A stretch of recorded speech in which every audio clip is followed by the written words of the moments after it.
गांव का नाम था कैलाशपुर।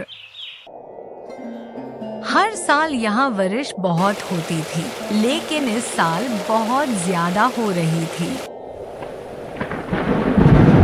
जैसे मानो कि आसमान टूट पड़ा था। पूरा गांव इस बारिश से बहुत परेशान था। तालाब के किनारे के घर डूब रहे थे। उसी गांव के किनारे एक गरीब आदमी रहता था। राजू, उम्र करीब 40 साल। उसकी बीबी सुनीता के 2 छोटे छोटे बच्चे थे, प्रिया और नीरज। उनके पास रहने को घर तो था, लेकिन वो भी घास भूसा मिट्टी से बना, जो हर साल वर्ष के कारण बाह्य जाया करता था। सुबह जब तेज बारिश आई, घर में भी पानी आने लगा। बैठे हुआ सुनीता चूल्हा की राख निकाल रही थी। राजू ने बगल में पड़ी हुई टोकरी की तरफ देखा, खाली थी। सुनीता ने कांपते हुए आवाज में बोल, सुनिए, कुछ पैसों का इंतजाम कीजिए, बच्चे भूख से रो रहे हैं। 2 दिन से सिर्फ रोटी खाए हैं, अब वो भी खत्म हो गया। राजू चुपचाप देखते रहा, कुछ बोल नहीं पाया। उसकी बीबी की आंखें भर आई। उसने बोला, पिछले महीने जब साहूकार ने खेत के काम से निकाल दिया, तभी से घर में पैसा का कमी हो रहा है। कम से कम किसी से मांग लाइए, बच्चे का चेहरा देखा नहीं जाता, भूख से रो रहे हैं। राजू का दिल पिघल गया। साहूकार ने सच में सिर्फ उसे इसलिए निकाल दिया था क्योंकि उस दिन बुखार के कारण वो खेत नहीं जा पाया, इसलिए निकाल दिया था। तब से गांव में किसी ने उसे काम नहीं दिया। वो वहां पर से बाहर चल पड़ा। बारिश अब हल्की थी, लेकिन मिट्टी में पैर दब रहे थे तो गांव के चौपाल पर पहुंचा, जहाँ कुछ लोग बैठे थे। राजू बोला, भैया, घर में अब एक भी दाना नहीं बचा है। बच्चे कल रात से भूखे बैठे हैं, उनका हालात देखा नहीं जाता। भैया, आप लोग से विनती है, आटा चावल दाल हो उधार दे दीजिए। जैसे ही काही मजदूरी मिलेगा मैं पूरा चुका दूंगा। भैया, बच्चे भूख के कारण बीमार भी पड़ जाएंगे। मैं और कुछ नहीं मांग रहा, उनके पेट में 2 निवाले चल जाए, भगवान के नाम पर दे दीजिए भैया। उधार ही सही, जैसे पैसा हाथ में आएंगे मैं लौटा दूंगा। अरे राजू, तू हर हफ्ते रोना लेके आ जाता है, तो सुन, इस बार हमारे पास कुछ नहीं बचा है। चावल आटा दाल तुम्हें कहां से दे दूं? मैं सोच रहा हूं किससे उधार मांगू, जा काही और से देख ले। भाई, हमारी महारारू भी कई दिन से बीमार पड़ी है, घर में दवाई के लिए भी पैसा नहीं है, बच्चे भूखे हैं, कहीं और जाके मांग। राजू देख, कोई दे देगा, हमारे पास सच में कुछ नहीं है। तुम्हें तो आदत है मांग के खाने का, तू गरीब है, इसलिए तुझे उधार कोई नहीं देता है। उसे वहाँ पर से भी खाली हाथ जाना पड़ा। उसे अपने आप से एक ही सवाल था, क्या भगवान गरीब होना पाप है? वो जैसे तैसे घर पहुंचा। सुनीता ने बिना कुछ पूछे उसका चेहरा पढ़ लिया। उसने भी कुछ नहीं कहा। उस रात बिना खाना खाए सो गए। राजू घर के आगे बैठकर बरसात के पानी को देखता रहा। उस रात पहली बार उसका मन दर्द था। उस रात वर्षा और तेज हो रही थी, बिजली बादल में चमक रहा था। उस रात राजू का घर कच्ची दीवारें घास भूसा से बना, हवा के तेज झोंका से हिल जाती थी। बच्चे माँ से लिपटे हुए थे। सुनीता के आंचल में प्रिया लिपटी थी। राजू चुपचाप बैठा हुआ देख रहा था। हवा और पानी का शोर दिल दहला रहा था।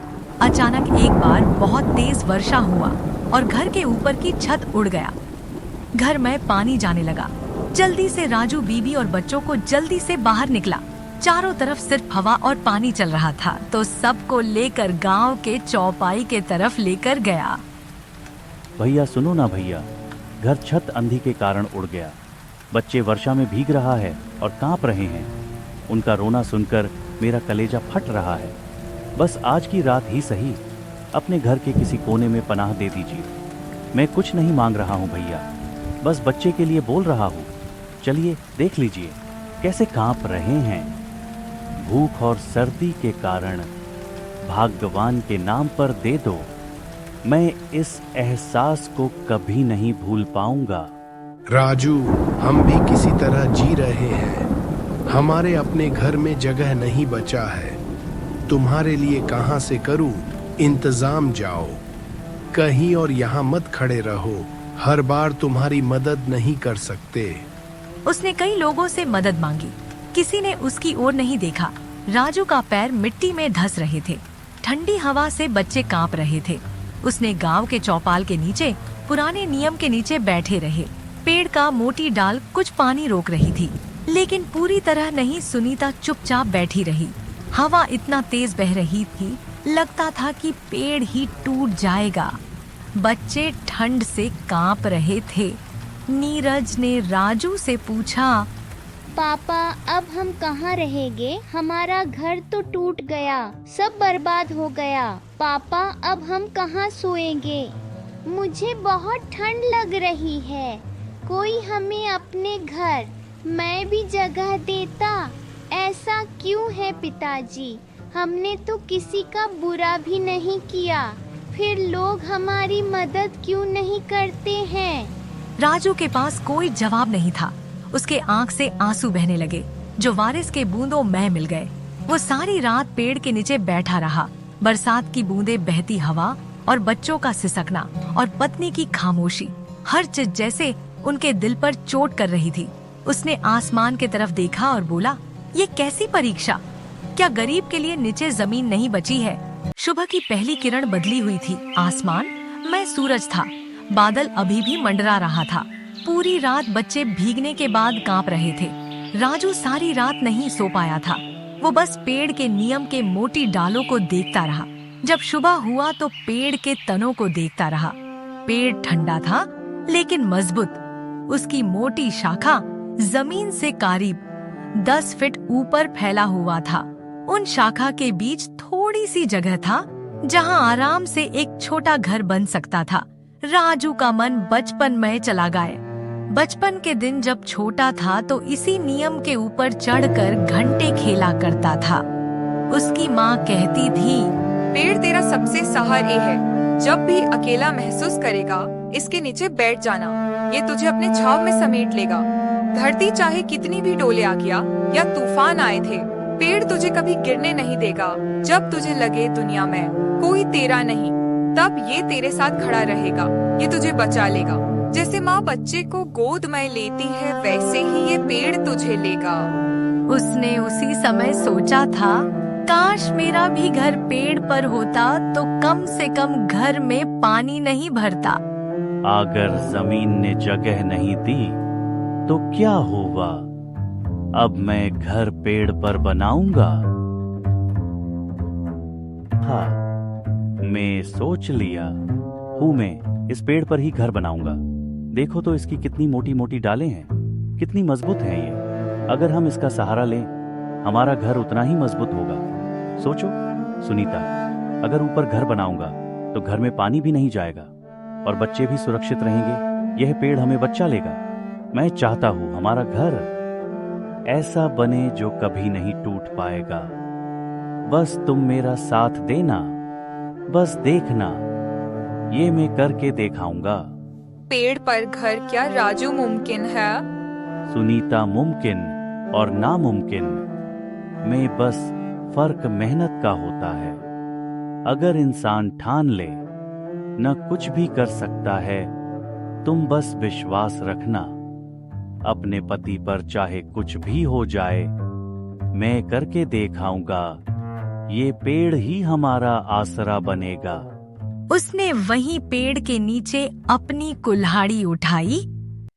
उसने गांव में कुछ बांस लकड़ियां इकट्ठे करना शुरू कर दिया।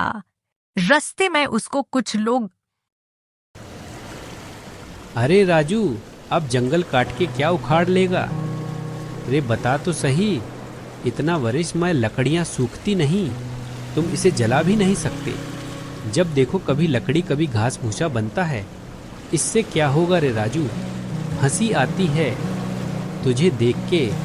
भूखा नंगा आदमी पेड़ काट के कौन सा महल बना लेगा? राजू चुप रहा।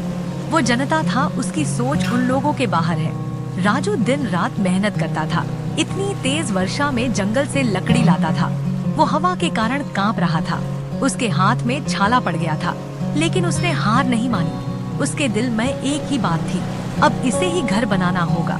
राजू की मेहनत दिन रात जारी थी, दिन रात। एक हफ्ता खड़ी मेहनत करके आखिरकार पेड़ पर छोटा सा घर बना दिया। जब सब कुछ तैयार हुआ तो बच्चे बहुत खुश हुए। सुनीता के आंखों में आंसू आ गया। तुमने सच में मुमकिन के नामुमकिन कर दिया राजू। जिस बात पर पूरा गांव हंस रहा था, उसे तुमने कर दिखाया। देखो तो कितना सुंदर बना है। बच्चों की खुशी देखकर मानो कि भगवान हमारे घर आ गए हैं। तुम तो चमत्कार कर दिया। राजू कुछ ही दिनों बाद पास के गांव में एक काम मिल गया। राजू ने सोचा अब काम मिल गया, बच्चे भूखे नहीं सोएंगे। गांव में धीरे धीरे पेड़ पर घर बनने की चर्चा होने लगी। लोग दूर दूर से आकर उसका घर देखने लगे, लेकिन उसका पड़ोसी रामलाल चुप था। उसका पक्का का घर बारिश में तो भीग नहीं रहा था, लेकिन लोगों की राजू की तारीफ चुभ रही थी। एक दिन रामलाल बैठा हुआ था, तभी उसका दोस्त हरिया आया। क्या रे रामलाल, क्या सोच रहा है? कब से चुपचाप बैठा है? क्या बात है?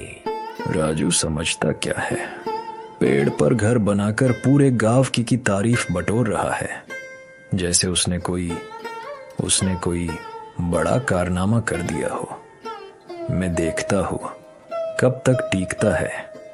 उसका घर एक दिन आधी आएगा या मैं ही कुछ कर दूंगा, तब देखूंगा कैसे उड़ता है।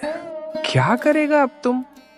रामलाल राजू ने तो सबको दिखा दिया, सिर्फ वह ही कर सकता है। पूरा गांव उसका तारीफ कर रहा है। तू चुप क्यों बैठा है? क्या सोच रहा है? उसके पेड़ पर बने उस घर आग लगा दूंगा, तब देखता हूँ पेड़ पर कैसे रहता है, कैसे बचाता है अपने बच्चों को। सब उसके तारीफ कर रहे हैं ना, मैं चैन से तब सोऊंगा जब उसके आंखों में डर देखूंगा। हरिया डर के मारे चुप हो गया। रामलाल की आंखों में शैतान का भूत नाच रहा था। उसके मन में एक ही सोच थी, राजू को कैसे भी नीचा दिखाने चाहे। कुछ भी हो जाए, कुछ भी करना पड़े। रात का समय था, राजू अपने घर में सो रहा था। उसी रात रामलाल हाथ में आग का माशाल लेके उसके पेड़ के बने घर के पास चला गया। वह जलने ही वाला था कि आसमान गरजा और देखते ही देखते बारिश होने लगी। माशाल की आग बुझ गई। रामलाल हक्का बक्का रह गया।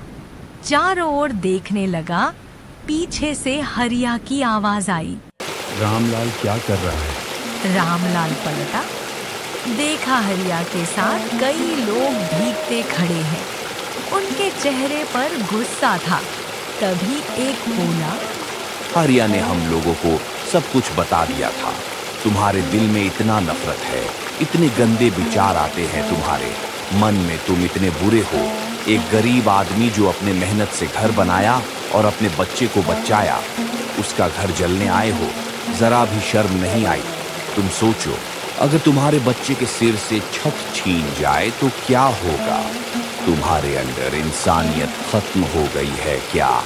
नहीं, मैं कुछ नहीं कर रहा था। मेरा ऐसा इरादा नहीं था।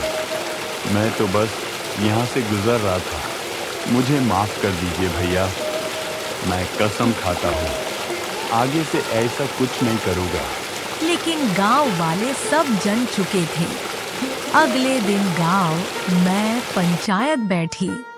गांव के बुजुर्ग कमल ने फैसला सुनाया। रामलाल, तुम्हारे जैसे लोगों के चलते गांव का भाईचारा खत्म हो रहा है। सोचो, भगवान ने जिस पेड़ उसके रक्षा के लिए बनाया, तुम उसे आग लगाने जा रहे हो। भगवान के घर को आग लगाने का पाप तुम जीवन भर चैन से नहीं रह पाओगे। पंचायत का फैसला सुन लो, तुम राजू से माफी मांगोगे और 1 साल हर आदमी के खेत में मुफ्त में काम करोगे, ताकि तुम्हारे अंदर का घमंड खत्म हो सके।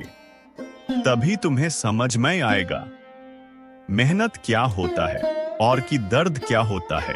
राजू, मुझे माफ कर दो। मैं वादा करता हूँ आज के बाद ऐसा नहीं होगा। रामलाल, जलन छोंक देगा, तेरा जीवन भी अच्छा होगा।